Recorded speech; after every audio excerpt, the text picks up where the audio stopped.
Pourquoi vous voulez que quand vous vous mariez là, que votre mariage là ait le succès en 1 mois, 2 mois? Toi, tu as vécu dans une famille 20 ans dans le rejet, dans la violence, dans des problèmes de mensonges. Peut-être le père était alcoolique. Ça, c'est la fille. L'autre, le garçon, a vécu dans sa maison avec toutes sortes de problèmes. Le père, là, c'était un escroc. Et l'enfant a grandi dans ça. Père, mère alcoolique, père escroc. Et vous mariez. Et vous voulez, parce que vous avez le Saint-Esprit, qu'en 6 mois, que votre mariage soit heureux, dont tu n'as rien compris. Il y a les principes du mariage. Pourquoi Dieu a parlé de l'amour? Quel amour? Quel amour? Il sait bien. Il sait que ce que vous avez mis et eu dans vos familles là, ça ne va pas correspondre à un mariage heureux. Il sait. C'est pourquoi il dit maintenant, je déverse dans vos cœurs mon amour. Ah, mais ce qu'on a, c'est quoi? Ce que vous avez là, c'est sentiment. Ce que vous avez là, c'est émotion. Ce que vous avez là a déformé votre caractère. Même pour se parler, c'est un problème.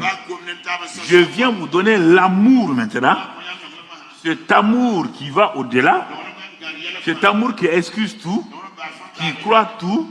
Ça, c'est de l'amour surnaturel. Mais la plupart du temps, les jeunes veulent qu'on résout leurs problèmes avec les sentiments et les émotions.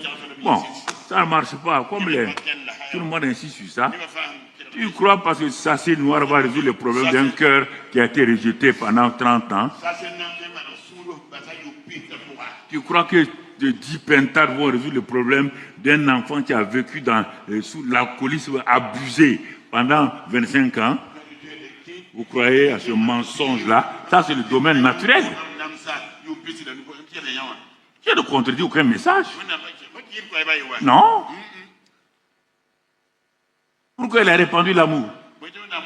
Parce que ce que nous appelons amour ne peut pas résoudre notre problème. Ce n'est pas une question de famille, pas une question de tribu ou de nation. C'est une question de cœur.